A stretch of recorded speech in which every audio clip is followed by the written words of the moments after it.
Eu agradeço a todos que estão assistindo aqui essa apresentação e a escolha desse tema, em comemoração, inclusive, ao Dia Mundial do Diabetes, dá-se diante da necessidade de discutirmos um pouco o pré-diabetes, o desafio que é para nós, na prática clínica, lidarmos com uma doença que vem evoluindo tanto no mundo todo, em número de casos, e que pode, de alguma forma, ser postergada ou ser evitada. Então, nós vamos abordar hoje o pré-diabetes, os desafios que ocorrem entre o estabelecimento do pré-diabetes e o diabetes, e o que a gente pode fazer para que um paciente não se torne diabético ou que a gente prorrogue ao máximo a reserva de células pancreáticas dele, da ação da insulina, para que a gente possa fazer com que ele tenha o máximo de vida saudável, mesmo tendo a predisposição genética para o diabetes. Bom, eu declaro que não tenho nenhum conflito de interesse nessa apresentação e que a apresentação é da minha autoria e o que não tiver, o que não for da minha autoria está referenciado de forma adequada.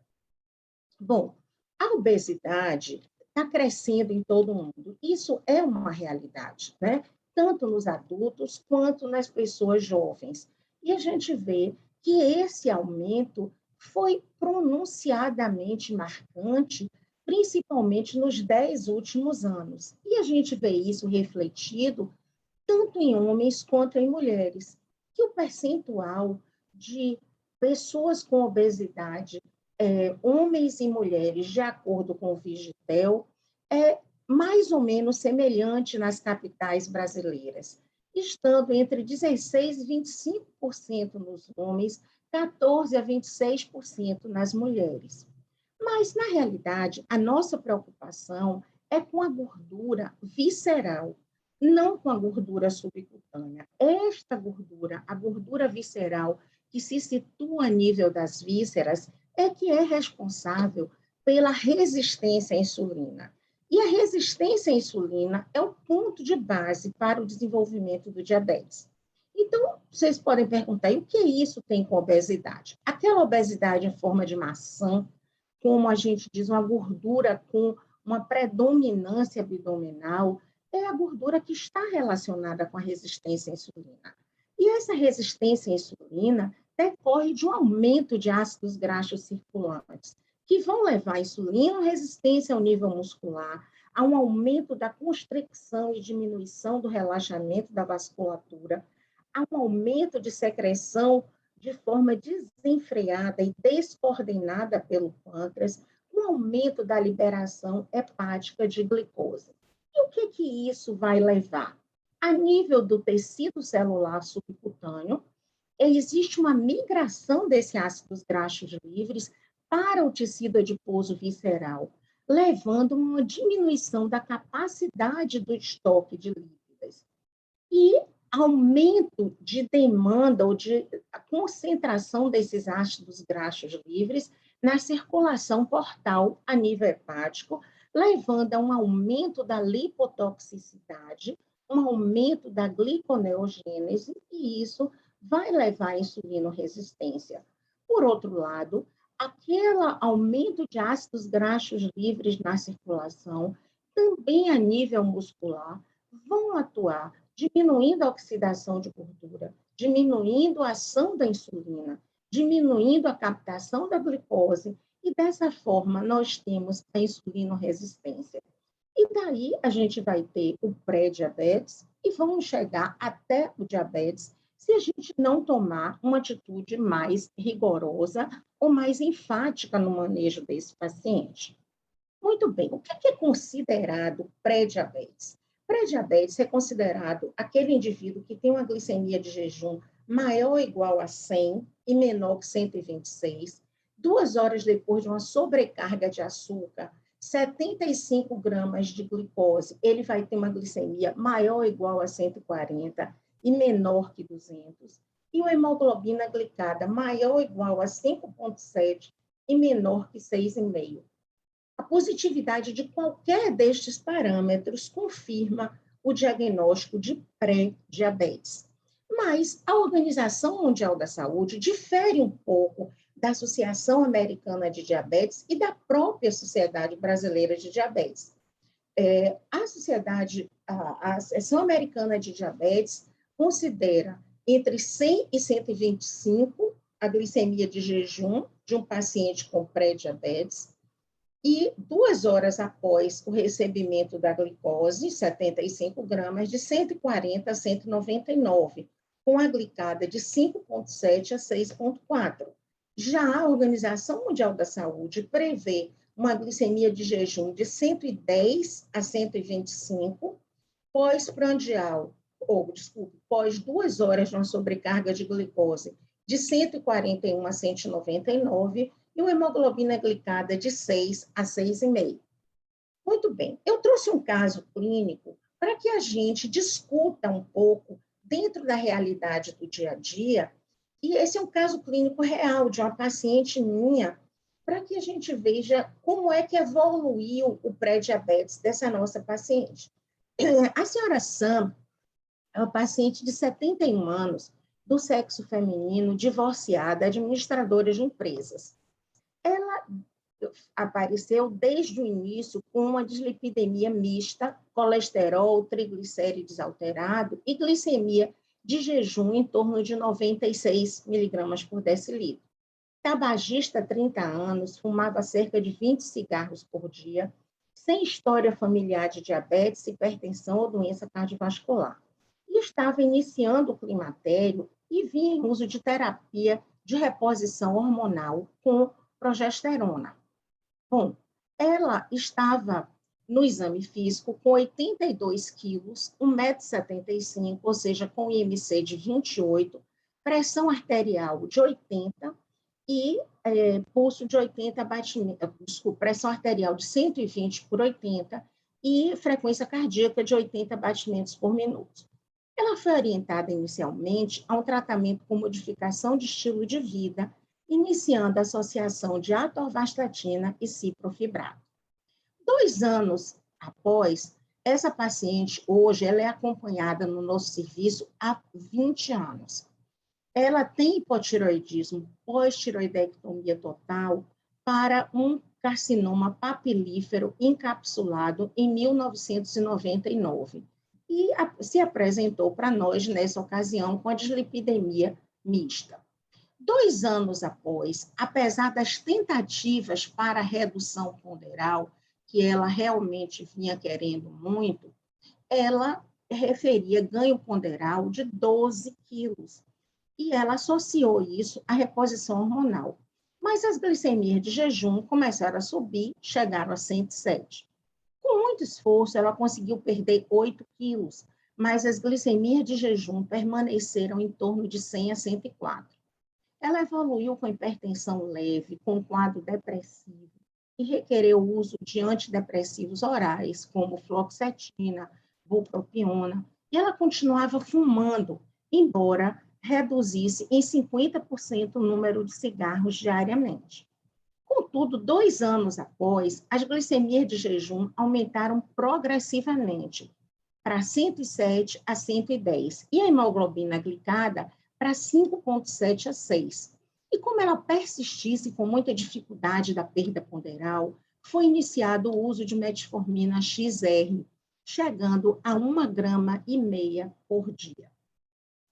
Bom, então, estamos com Sam, acompanhada no nosso serviço há 20 anos, com hipotireoidismo pós-tireoidectomia, com a dislipidemia mista, que desenvolveu obesidade nos últimos 10 anos, e pré-diabetes, com glicemia de jejum entre 118 e hemoglobina glicada de 6,1. Em 2014, ela teve o diagnóstico de doença arterial coronariana durante uma avaliação anual de rotina. Ela estava sintomática, vinha usando apenas atorvastatina. Tinha colesterol de 149, HDL de 42, um LDL de 71 e tinha apenas elevação de triglicéridos para 230. mas ela necessitou colocar um estente farmacológico na coronária direita. Ela parou de fumar, mas manteve o índice de massa corpórea em torno de 30 quilos por metro quadrado. Tinha dificuldade de adesão à atividade física devido às crises de dor lombar por hérnia de disco e conseguiu, no máximo, manter as glicemias de jejum entre 110 com hemoglobina glicada de 5,8. Aí, em 2019, ela fez uma cintilografia de perfusão miocárdica sob estresse farmacológico, que evidenciou uma isquemia discreta. Porém, o ecocardiograma demonstrava uma fração de ejeção de 79% e uma disfunção diastólica moderada de ventrículo esquerdo com uma sobrecarga atrial esquerda. Bom, então, a nossa Sam, de 71 anos, desenvolveu uma doença cardiovascular, precisou colocar um stent, e um stent farmacológico, e ainda tinha evidências de doença cardiovascular ativa e consequências para o miocárdio. Ela retornou, então, apenas depois da pandemia, ou eu não posso dizer depois, a gente tem que dizer depois daquele pico inicial da pandemia, que ocorreu em 2020, né, referindo que ela tinha conseguido perder muito peso, perdeu 7 quilos, tinha diminuído o índice de massa corpórea para 28, estava com a pressão de 135 por 80, controlada com losartana, sem nenhuma outra alteração no exame físico. Ela mantinha, então, o uso de rosuvastatina, de 20 miligramas, o ciprofibrato, 100 miligramas para controle de triglicérides, aspirina, levotiroxina, metformina XR, 1,5 gramas por dia a 2 gramas, e o estalopram. Então, essa paciente começou a fazer uso da metformina pelas dificuldades que ela estava de conseguir uma adesão ideal à atividade física por conta da hérnia de disco que ela tinha, a dificuldade de manter uma atividade frequente e essa dificuldade própria da perda de peso. Tentamos o uso de liraglutida, que foi abortada pelos efeitos colaterais importantes que ela apresentou. Bom, ela, então, apresentou nos exames de laboratório um hemograma normal, uma glicemia de 102 com a glicada de 6,4, colesterol de 143 com HDL de 38, LDL de 78 e triglicérides de 177, função hepática e função renais sem alteração, amilase e lipase também normais. O triplex de carótidas mostrou uma placa na bifurcação da carótida esquerda e carótida direita, sem estenoses e sem repercussão hemodinâmica. O ultrassom de abdômen demonstrava uma esteatose hepática grau 1 com ateromatose aórtica. E o raio-x de tórax, um alongamento aórtico com calcificação na crosta.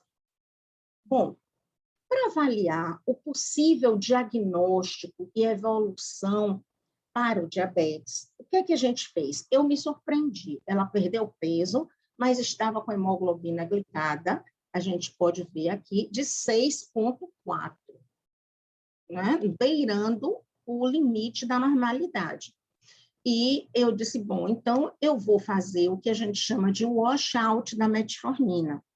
Eu vou suspender a metformina por 1 semana e submetê-la a um teste oral de tolerância à glicose para ver se durante o tempo que ela usou a metformina, a gente conseguiu realmente fazer algum efeito de melhora do funcionamento, da resistência à insulina e evitar, e se a gente está realmente conseguindo evitar a progressão dessa paciente de um pré-diabetes para um diabetes. E aí, assim eu fiz, e a gente vê o teste de tolerância à glicose dessa paciente com a glicemia de jejum de 82, com 120 minutos pós-açúcar, de 133, o que significa que ela tem, neste teste, uma alteração discreta na tolerância aqui, com 120 minutos, né? Ela está acima de 140 e abaixo de 199, e ela tem uma hiperresposta de insulina, mas ela consegue ainda manter um nível de pré-diabetes com uma melhora, inclusive da glicemia de jejum, e a hemoglobina glicada dela repetida deu em 5,9. Bom, então, a gente viu que tratou-se de uma paciente que tem 71 anos hoje, que eu acompanho há 20 anos, tabagista, que desenvolveu obesidade e pré-diabetes, hipertensão e doença arterial coronária. Uma história típica de um paciente com pré-diabetes, que desenvolve pré-diabetes. Ela manteve-se com a tolerância à glicose diminuída, mesmo com o uso da metformina, mas, apesar do desenvolvimento de doença arterial coronária, que aqui ela tem um fator de risco importante, ela tinha um tabagismo importante, ela não evoluiu nestes 20 anos para diabetes. E a redução ponderal deve ter contribuído muito para a melhora que ela teve da tolerância à glicose em jejum. Aí nós vamos relembrar, né, o que é que, na realidade, leva à resistência à insulina. A gente sabe que a intolerância à glicose em jejum é caracterizada por uma maior resistência à insulina a nível hepático, com diminuição da liberação de insulina de fase rápida, em 10 a 20 minutos, e uma secreção normal tardia. Já a tolerância à glicose diminuída, como a gente viu no caso da senhora Sam, ela tinha maior resistência muscular, com diminuição da capacidade de insulina precoce e tardia. Então, ela produzia muita insulina, mas ela não conseguia otimizar 2 horas depois a utilização desta insulina. Bom, o que é que isso, pré-diabetes e hemoglobina glicada podem, o que é que isso, como é que a gente vê o risco de desenvolvimento de diabetes? Quando o paciente tem uma hemoglobina glicada de 5,7 a 6, o risco é 4 a 5 vezes maior de desenvolver diabetes, comparando com quem tem uma hemoglobina glicada de 5%. Se essa hemoglobina glicada está de 6 a 6,4, o risco é 20 vezes maior de desenvolver diabetes, comparando com quem tem uma hemoglobina glicada de 5%. Isso foi um estudo de Zhang e colaboradores com a meta-análise de 16 estudos com 44 mil pacientes em acompanhamento por 5,6 anos. Bom, um outro trabalho de Wagner, publicado agora em 2021, estudou 889 pacientes com pré-diabetes, seguidos por 25 anos. E esse trabalho é um trabalho maravilhoso. Ele agrupou estes pré-diabéticos em chamados clusters. E esses clusters eram separados por nível de glicemia, percentual da gordura hepática, perfil lipídico, risco genético e distribuição da gordura corporal. O que ele viu e que eu achei muito interessante? Ele viu que aqueles pacientes, vocês estão vendo que ele distribuiu aí em baixo risco, muito baixo risco, paciente já com falência de célula beta, um obeso metabolicamente magro, aquele obeso que tem secreção de insulina e sensibilidade normais, e aqueles pacientes com alto risco, com resistência à insulina e doença hepática gordurosa não alcoólica, e aqueles pacientes que tinham obesidade visceral associada a algum grau de nefropatia. O que é que ele viu? Que aqueles pacientes que têm este alto risco, eles geralmente têm um risco genético importante para a diabetes, acima da média, associado à doença hepática gordurosa não alcoólica. Também, outro dado importante é que aqueles pacientes que têm um risco genético para diabetes tipo 2, que já apresentam falência de célula beta, baixa sensibilidade à insulina e baixa secreção de insulina, são pacientes que têm maior risco para o desenvolvimento do diabetes a partir do pré-diabetes. Os pacientes de alto risco com obesidade visceral associada à nefropatia, mesmo com baixo risco genético, a gordura visceral desenvolveu um papel importante e predominante no prognóstico da evolução do pré-diabetes para o diabetes nesses pacientes. Embora os pacientes obesos com baixo risco, aqueles chamados, ele é gordo, mas metabolicamente ele é magro, é um paciente que tem um risco menor de evoluir para o diabetes. E o que é que ele mostrou? Ele mostrou que por clusters, aqueles clusters que eu mostrei com baixo risco genético, mas com gordura visceral importante e associação com nefropatia, um risco genético para diabetes ou risco genético acima da média com doença hepática gordurosa, foram aqueles que tiveram o maior risco de desenvolvimento de diabetes ao longo de 20 anos de estudo. Bom, e a evolução também da mortalidade foi muito importante naqueles que tinham gordura visceral associada à nefropatia ou o risco genético acima da média associada à doença hepática gordurosa não alcoólica. Daí a importância que a gente vê em caracterizar bem as pessoas nesses clusters. Bom, e o que a gente fala de complicação? Aí vocês podem perguntar, mas, Rine, qual é a relação, qual é o medo que a gente tem, porque a gente precisa estar acompanhando esse paciente pré-diabético? 76% dos pacientes pré-diabéticos podem ter algum grau de retinopatia diabética, 14% de nefropatia. Se a gente combina os dois, esse risco vai para 53%. Eles têm 8% de risco de doença macrovascular, 7% de doença coronária aguda, 13% de mortalidade geral, 16% de doença coronária aguda, numa meta-análise mais recente, publicada em 2020. Então, esse risco já está aumentando de 7% para 16% e 18% de acidente vascular cerebral.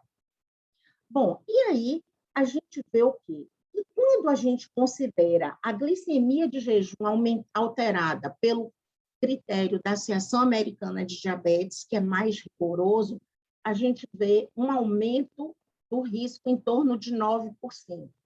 Já a glicemia de jejum alterada, que considera aquele ponto de corte mais alto, esse risco já sobe para 20%.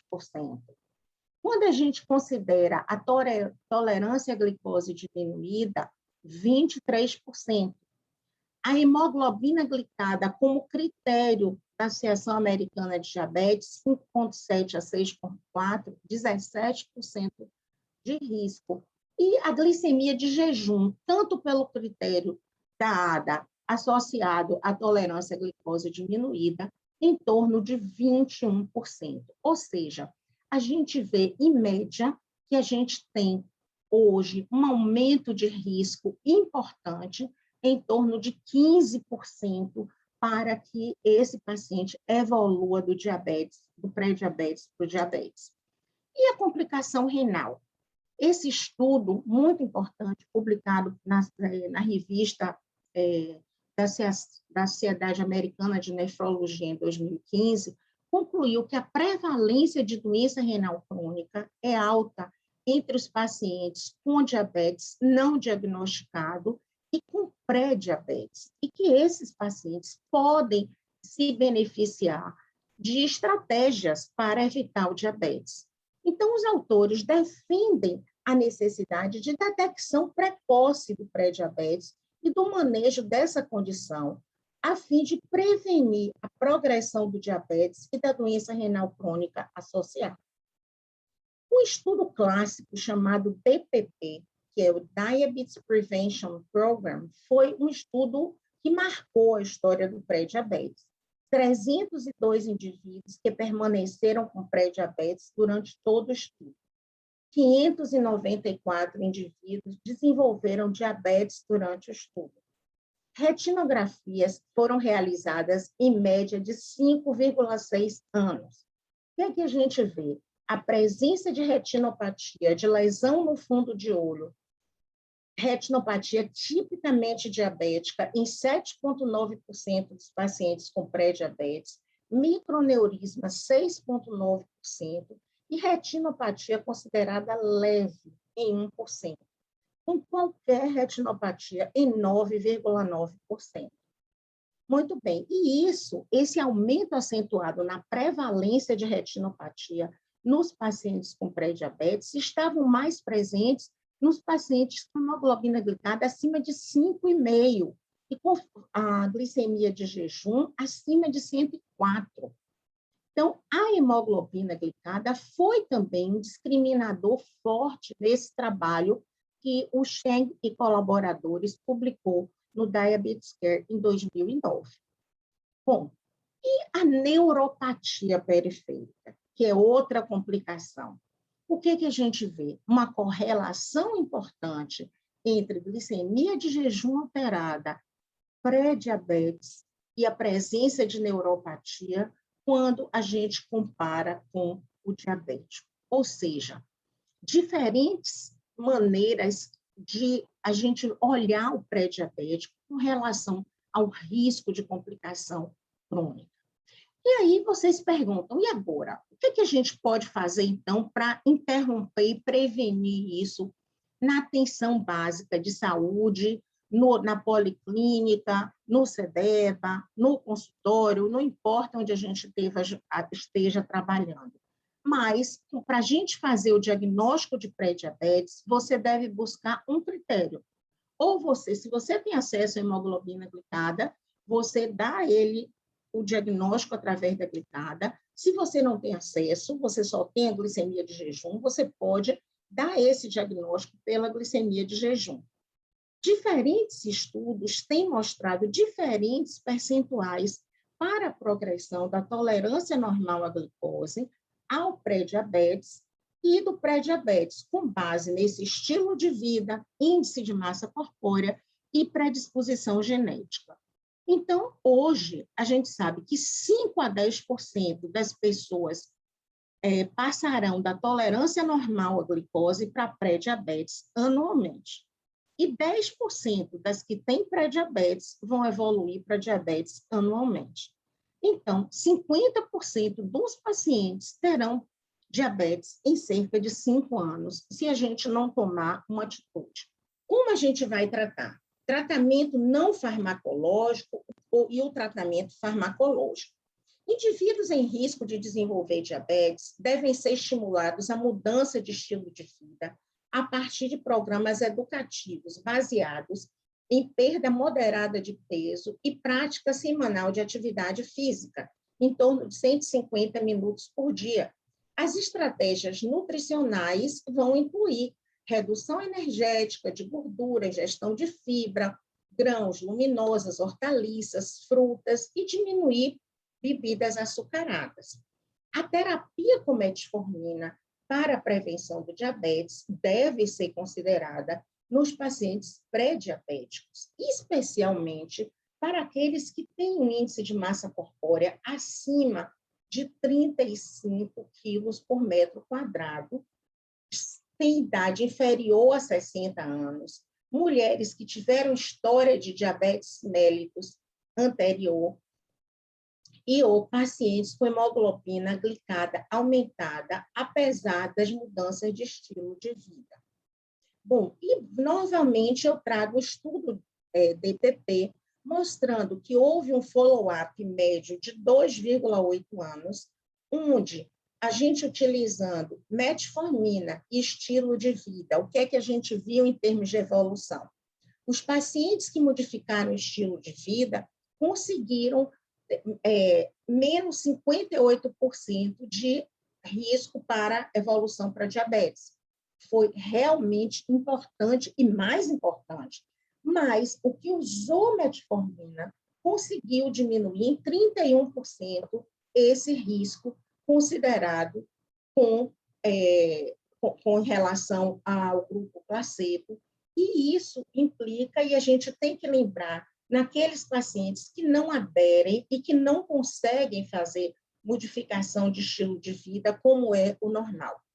Então, uma extensão desse estudo foi o DPPOS, um estudo que foi com a continuidade do DPP, que incluiu um número menor de pacientes, mas que comparou o placebo com a metformina depois de um tempo dessa modificação de hábitos de vida. Aí, o que eles viram? Aquele grupo que usou em modificação de estilo de vida, ele perdeu peso, e a gente pode ver aqui no gráfico uma perda de peso mais acentuada inicialmente, mas depois eles passam o reganho de peso e mantém o mesmo que o grupo da metformina, que perdeu menos peso inicialmente, mas que conseguiu se manter de forma equilibrada. Então, durante o DPPOS, a incidência de diabetes não variou significativamente entre os grupos. A taxa de incidência foi estável para o grupo com modificação de estilo de vida, mas apresentou redução para o grupo com metformina e placebo.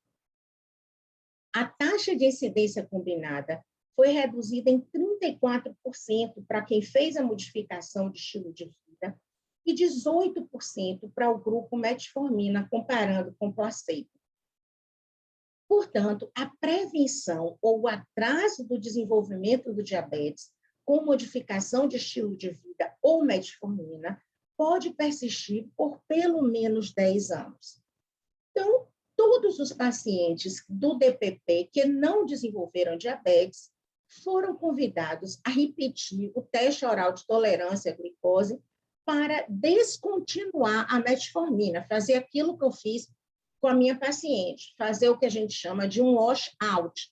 Você tirar durante uma semana a metformina para ver o que é que ela fez realmente, se ela modificou, houve uma probabilidade de desenvolver diabetes ou não com relação a quem usou placebo. E o que se viu é que o diabetes foi significantemente menos frequente no grupo que usou metformina, comparando com o grupo placebo. E após o wash-out, a incidência de diabetes ainda foi reduzida em 25% no grupo com metformina. Então, eu estou aqui defendendo a utilização da metformina, óbvio, é uma droga acessível na rede básica e que pode fazer com que a gente postergue o aparecimento do diabetes naqueles pacientes que apresentem pré-diabetes. Mas algumas lembranças são importantes para o clínico no acompanhamento das pessoas que têm indicação do uso da metformina. Então, a metformina suprime a produção hepática de glicose, diminui a gliconeogênese, aumenta a captação de glicose, reduz a absorção intestinal de glicose, diminui apetite e saciedade e reduz a ingesta de carboidratos. Então, o que a gente vê? A metformina pode ajudar bastante na redução da hemoglobina glicada. E isso a gente viu de forma muito clara no caso em que eu citei. Além disso, a metformina também diminui triglicérides, diminui colesterol, diminui o LDL colesterol, e o impacto sobre o HDL, que é o colesterol bom, é mínimo. Ou seja, existe também uma atuação da metformina nos lípides e na prevenção cardiovascular. Além disso, nós temos duas apresentações, a metformina IR, que é aquela metformina normal, e a metformina XR, que dá melhor tolerabilidade, tem uma dose única diária, tem uma melhor adesão e que não necessita, como a metformina IR, de immediate release, ou seja, aquela que a liberação é imediata. A XR, ela é prolongada. Alguns pacientes podem ter diarreia, náusea, dor abdominal, flatulência, e precisar usar 2 a 3 vezes por dia. Nesse caso, a metformina XR vai ajudar muito.